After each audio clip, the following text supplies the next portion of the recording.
Good morning, good afternoon, good evening, whenever you are watching this. It's Mr. Griffin back, or Mr. Eric back with another art lesson. I had to do some math after spring break. I think this is starting the fourth week that I have not been back in school, and as of last Thursday, they said that our school is not going back. So I'm going to just go ahead and continue teaching the lessons that I had planned on this, and feel free to either follow along. After my optical illusion art project, we would have been finishing up our Dr. Seuss projects, but we have an optical illusion project that I did uh, 2 weeks ago for you guys. I have three classes, at least three classes, that do a Wayne Thiebaud. And it's not Tim Tebow, even though that joke used to work with my students whenever they knew about Tim Tebow. But apparently now my students have gotten older and Tim Tebow is not in existence. But Wayne Thiebaud, if you spell it or look it up, it would be spelled like Thiebaud, Thiebaud, I believe. Wayne Thiebaud or Tebow. He's a pop artist. He's an American artist. Um, he actually worked with Walt Disney and did some of his cartoons, which was kind of fun. Um, and I show the kids some of his drawings. But he also really got popular by doing ice cream, cupcakes, and cakes. So this week, I'm going to be focusing my lessons on those. This lesson right here is a second grade lesson. I do this little ice cream with second grade. Some of you guys have probably seen this adapted slightly different. I've seen art teachers do this with paint. I've seen them do it with cutout paper, and they do stuff like that. I do this with oil pastels. Now, this is an old example. We're going to do a new one, and I've got some oil pastels. If you are in quarantine as well and you don't have oil pastels, you can try to do it with paint if you have paint or crayons or construction paper. Or, you know what, maybe whenever you get a chance and you can get some more art supplies, we can do this together. But I have some old oil pastels. This brand is called the Portfolio series. This is a water soluble oil pastels. It makes it a little slimier in your hand. They dissolve in water. That's kind of a fun little thing. I have a bunch of these, so I'll go ahead and use this. So let's just get started. This is the drawing that we're going to try to get to. And if you can tell, in second grade, I this whole lesson is based on value. So we talk about tints and we talk about shades. If you don't know the difference, a tint is when you add white to a color, and a shade is whenever you add black to a color. Now, on the same lesson, we also continue to talk about complementary colors. Mr. Griffin loves to try to beat home the primaries, secondaries, and complementary colors. So I've got a violet or purple, and then in the background, the complementary color of violet would be yellow. So we paint the background with yellow. So the only thing that is oil pastels is the ice cream. So I like to do crayon here and crayon on the countertop because I end up just having this paint over it. This lesson has so many elements. We can talk about wax resist, and we paint on top of that. We can talk about value and blending. But let's just go ahead and jump right into it. So if you're wanting to follow along with me on this lesson, I do this with second graders, and we do this together. I have a piece of paper now. I make my second graders do it on a large piece of paper. Now, Mr. Griffin in art, he does almost all of his art projects large. He does like 12 by 18 on most of his assignments that he does with his students. So it's kind of like a stretch. These are just little examples that I do quickly on a one day, just so the students can follow along. So I'm gonna go ahead and do it one on a smaller piece of paper. So this is probably 8.5 by 11, just regular printer paper or something. What I tell my students, we're going to start off and we're going to do our ice cream cone first. So we're going to have like a little triangle down the bottom. Takes me a little bit to get started to figure out. I don't want to go up too high because I know that I need to have 5 ice cream scoops on my piece of paper. Now, you might say, why 5? Well, if you look again, I'm going to have a pure color, I'm going to have 2 tints, and I'm going to have 2 shades. So I need 5 ice cream scoops. And I don't want my ice cream scoop to look like this, like a pyramid. I want to make sure my ice cream looks like I would get at a ice cream parlor. And so I'll talk about that in just a second. So once you made your triangle, we talk about contour lines. And what we're going to do is we're going to talk about how the ice cream cone is set in one of those plastic bins at like Brahms or Baskin Robbins or like any kind of ice cream shop. And you just stick it down the hole. So I'm going to go ahead and draw a little contour curved line to give the illusion of like a 3D drawing, and it's set down there. And then we're going to go ahead and draw the rest of that plastic bin with a straight horizontal line. Okay, so now our ice cream cone is set down in there. It doesn't look the best. It's not like there's space and everything, but this is just the start of it. Okay. Now, after you have your ice cream cone, we need to draw 5 ice cream scoops. So we're going to start off at the bottom. We're going to do 1 curve, 2, 3. If you want to kind of make it curved as well, don't make a whole bunch. Sometimes the kids get crazy and do a whole bunch. I feel like I'm already doing more than I'd like to. 3. Here I'll do 4. I'll make another one, and it just goes off the edge of my ice cream cone. All right. Now this is very important. We are not going to make the entire scoop go all the way around because you're wanting to stack these on top of each other. So all we do is we kind of curve up and we curve up, but we don't go all the way around. We're basically leaving a gap for my new ice cream cone or my ice cream scoop to sit on top. So I've got 1, and now we're going to do our second one. And I do 1, 2, 3, 4, and I have to make it go overlapping. So watch. The reason why we go overlapping is because you want all your ice cream scoops to be about the same size. If you start pyramiding them, think about it. If you went to an ice cream thing and says, I want 5 ice cream scoops, and the top one is this big, you're not going to want to pay for that top one. So we try to keep all our ice cream scoops the same size. So here's that, and then once again, you're going to go curve up, you're going to curve up, and that's our second scoop. Now, we need to be conscientious about how big your scoops are because you have to fit 5 in here, but you want to make sure they keep on staying about the same width. So let's go ahead and go on the outside of our ice cream scoop. We go 1, 2, 3. Now this is just I don't care how many you do. I'm counting just to hear myself talk, I guess. But I'm counting because it doesn't matter how many scoops. I mean, you could do kind of a little bit more wonky. I think this one over here has like 4 or 3 on some of them. So this is my third scoop. Go up. Here's my fourth scoop. Make sure you always making it go on the outside. Make sure you're making it go on the outside of each scoop each time.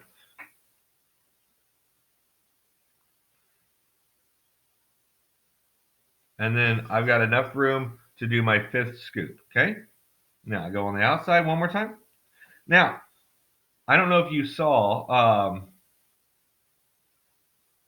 show you in just a second. Now, I don't have enough room, and I'm okay with that. So, there's my 5th scoop. On the 5th one, you do connect it all the way around. You do connect it all the way around. Now, I do tell my students, I was like, I want you to fill up the whole space of your piece of paper. So, if we have, and what I use for this, I use the 12 by 18. And for my second graders, I tell them to make each ice cream scoop about the same size as their fist, because most second graders have small little fists. And they can do a pretty good job at making it fit all the way. And I try our best not to do smaller or anything. Now, if you looked right here, I have whipped cream and a cherry. I give my kids the opportunity, if they want to add a whipped cream and a cherry. We're going to still shade it and create some blending if they want to. The main assignment and the part that I want every student to do is they have to have 5 scoops. So if you have 5 scoops, then you're basically there. Now, at this moment, I tell everyone to stop. Now, we're going to get a brown crayon, and we are going to color our ice cream scoop cone. Now, make sure it's crayon, because crayon will not blend whenever you use watercolor or anything, because we are planning on watercoloring, and we're going to do like a little wax resist down the bottom. So I'm just gently coloring it. You can tell them to do like a waffle cone pattern if you want to, and do this. And then if they want to, they can do like a little crayon rubbing, so it's a little bit lighter. So you're already getting a variety of value and texture with the coloring. So Mr. Griffin's a little messy, a little sloppy.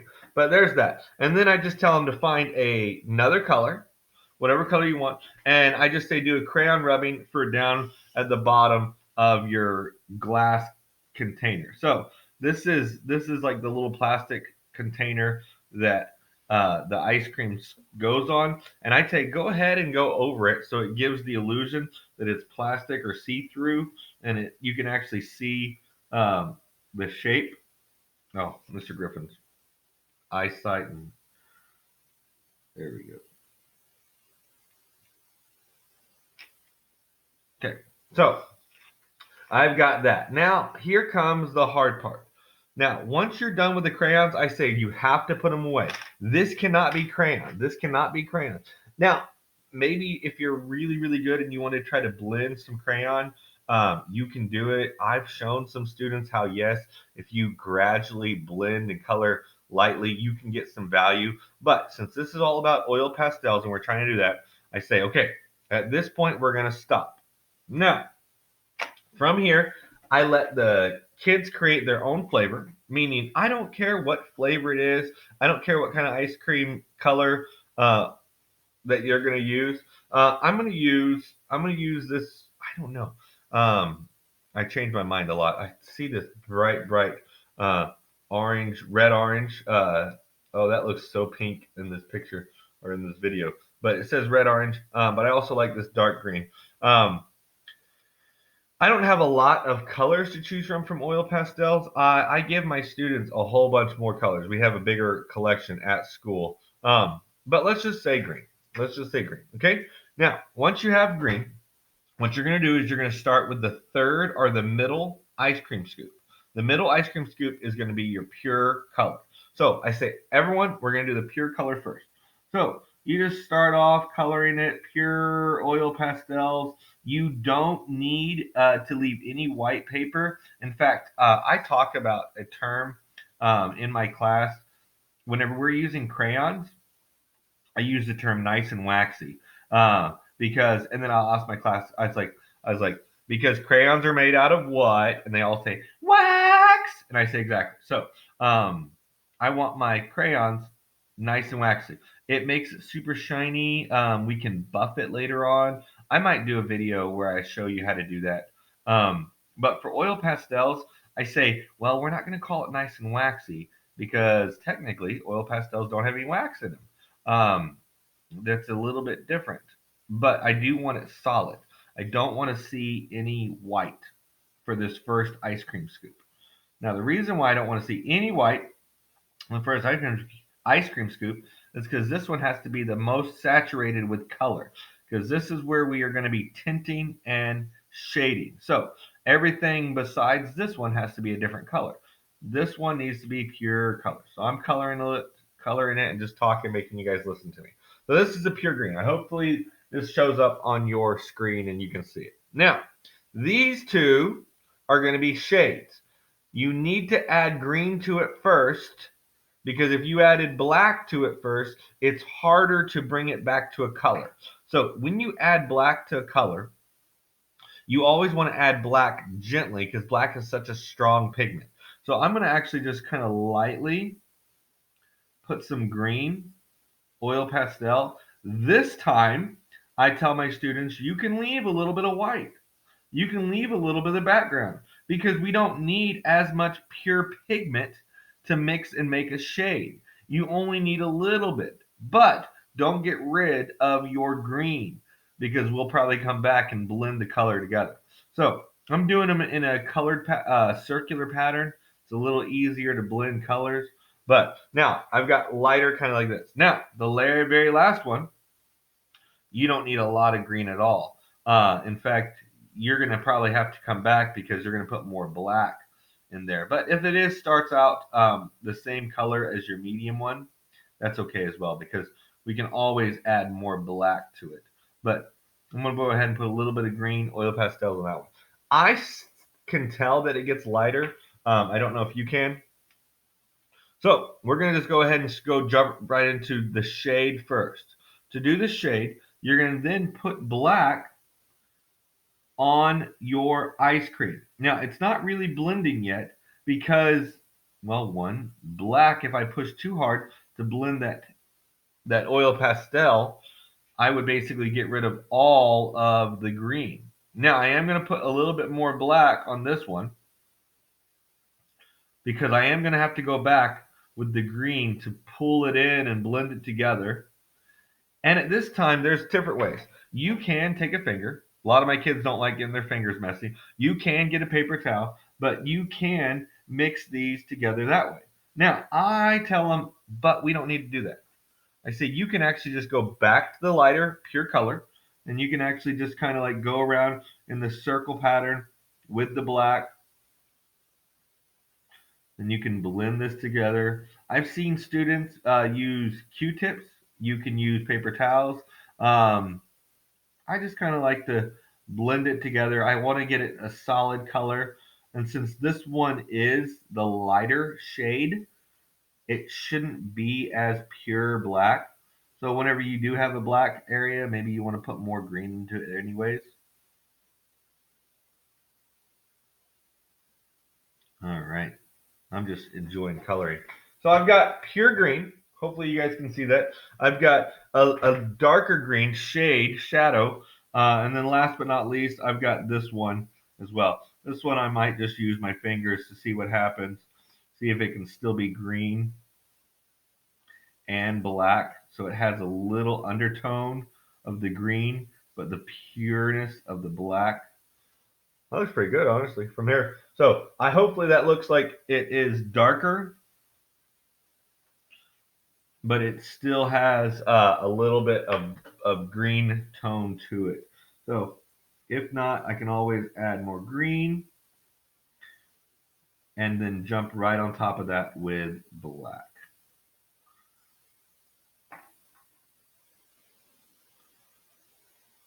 All right.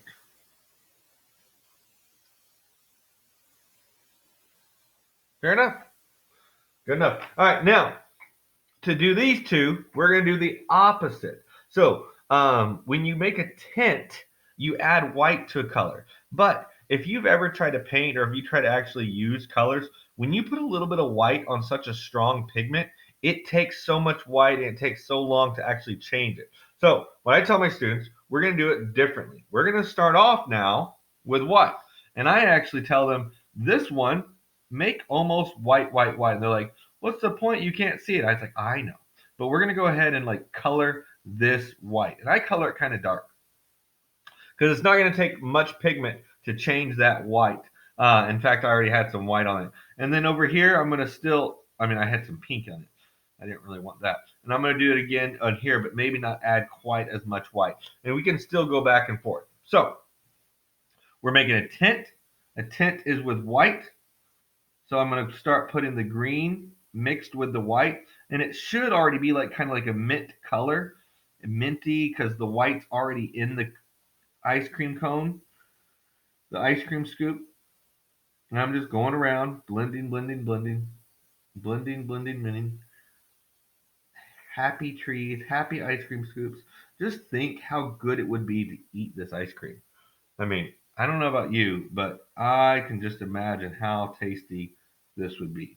Now, if it's not light enough for you, this is whenever you can go back with a white and really just lightly touch it to try to blend it all together. And you're just making a slightly lighter value, a slightly lighter tint. And the last but not least, this one. We're going to put a little bit of green. Watch this. I'm only going to put a little bit of green swirls.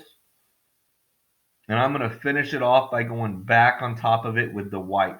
Because I want this to be like the lightest of light greens.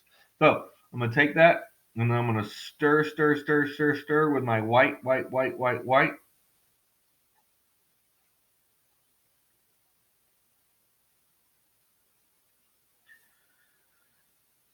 Hoping that it is a lighter value of all of them. All right. I think that looks pretty good. I know this was a little bit longer video, boys and girls, or moms and dads. Hopefully you still enjoyed it. And if you did, and if you have some oil pastels, I recommend you guys trying it out. I know, like I said, the very last step that I do is I tell my students to pick like 3 colors. And because this is a party, and so like if you've ever been to an ice cream parlor, you see lines and of different colors and polka dots, but we just are doing like a few little swirls. It's like a party going on. We got ice cream scoops of different colors, 3 different colors, and then we paint it with the complementary color. Now, I'm not going to paint; it would take a little bit more time. But what would be the complementary color of this green? Now, in my vision, it is green, green, green, green. When I'm looking at the computer screen, it definitely looks teal, purple, blue. I don't know what color it is. It doesn't matter. But if this was green, the complementary color would be red. Good job. Hey, I hope you enjoyed this lesson. Until then, have fun, be safe, wash your hands. I love you guys. I hope to see everybody real soon. Take care.